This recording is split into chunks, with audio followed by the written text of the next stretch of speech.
Okay, so I'm on your side. I've always wanted to break up the BBC. What aspects of it particularly aggravate you? Me personally, I mean, I can list them all day, but Go the on. bias, you know, just this, it's run by a group of metropolitan liberal elites who kind of feel like they've got this self-righteous opinion that their worldview is the worldview, and they're shoveling it down our throats day and night in all the content that the BBC puts out right now, from BBC One to Radio 4. It doesn't matter what you're watching or listening to. It's all got this same woke progressive agenda. And I don't think that's right. There's no diversity.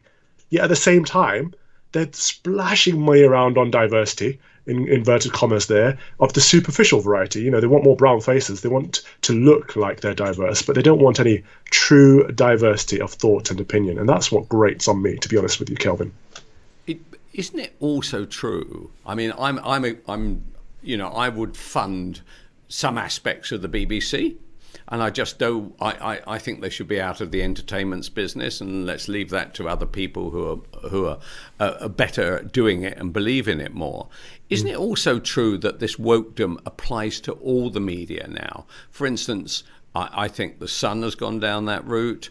I definitely see with the exit of the of our Brexit leader, Nigel Farage, being given the push by Global. Isn't it very, very difficult these days in the media, regardless of the BBC, to be anything but have a woke view? Yeah, I mean, we saw this letter coming out from the New York Times, didn't we, recently? And I think you're right, and you'd probably be much better suited than me to talk about the Sun and that kind of thing. But that's one thing. That's fine. But for me, the issue is that the BBC is supposed to be a state service. It's a public service. So it should be different to all the rest of mainstream media.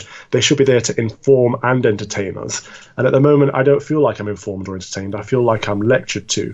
I feel like I'm told I'm not worthy or I'm the wrong kind of person because I don't subscribe to their particular worldview. And you're right, it is across all of mainstream media.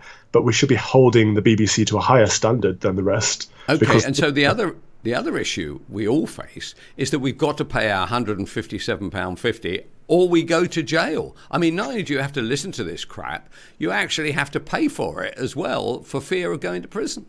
Yeah, which is bonkers, isn't it? And if you think about what that money covers, you have to pay that if you watch any live television. I mean, that might have made sense when the BBC was all live television, but now we've got literally hundreds and hundreds of Freeview, Sky, Virgin TV channels. Doesn't matter what you're watching. Whether the BBC's even looked at it or not, we have to pay them that money for the privilege of watching our own television. Makes no sense. But yeah, the threat of criminalisation, something weird's going on there, and that 70% of all prosecutions are women. So I'm not sure. That's very, very strange to me, because if you look at national crime stats, it's under 20% of regular crimes are committed by women. So there's some kind of discrimination going on there at the BBC with women in particular. But people are afraid. People are buying a license, whether they need one or not, because they're afraid of someone knocking on the door and getting sent to jail. Why? It's not right, is it? So how can anybody watching this help this campaign? Materially. Yeah, absolutely. Great question. I think if you go to gofundme.com/defund-the-BBC, get involved there, sign up, donate, contribute, as little as you can. It doesn't matter. Every penny really does help in this, because we want to raise awareness and we want to build a great campaign that's going to support people and let them know, again, what they have to pay, what they don't have to pay, and how they can get away with not having a TV license, but still enjoy modern entertainment. So I've come up with a slogan which is based around the over 75s, basically facing what looks like criminal action if they don't start paying for the first time in their lives, which is can't pay, cart me away. If the 3 million of over 75 simply said, I'm not going to pay, take me to jail, the whole thing would collapse immediately. And also the BBC might well collapse as well. I mean, it's a good argument. What are they going to do? Is the BBC really going to start arresting all of these over 75s? It's not a good look for them, is it? Even that is a betrayal. The BBC said, director Tony Hall said, look, let us rise with inflation and let us charge for iPlayer, and then we won't have to charge the elderly for a license fee. And they've gone back on their word. So they've got they're now charging for iPlayer. They've now raised their license fee in line with inflation, and they still want to charge over 75s. It's not on at all. Excellent. What would you do if you were the DG?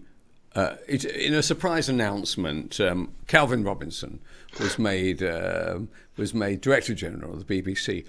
What would be the first three things you would do when you walked through the door?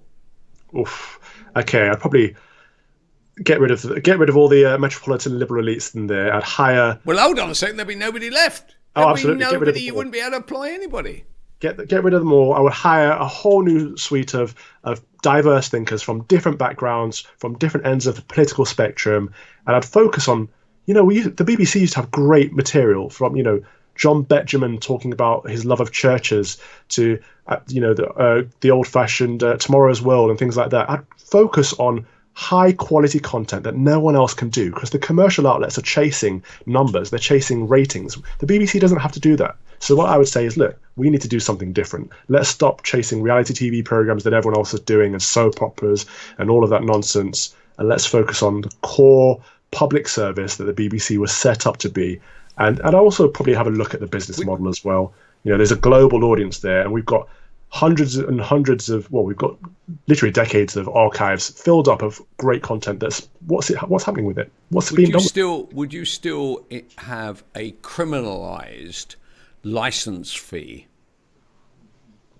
I don't think I would have a license fee. I think we'd have to. I'm not proposing any particular business models, but I think we'd have to have a serious hard look at how the BBC could be funded, whether it's subscription based or it's opt-in or it's opening up to a global market. Whatever they do, it shouldn't be a TV tax on threat of imprisonment. That's completely wrong. Oh, I love that. Kelvin, it's very good to see you, and I hope anybody watching this does go to the GoFundMe page. We need more Kelvins. We need more Defund the BBC campaigners. Thank you very much indeed. Cheers, Kelvin.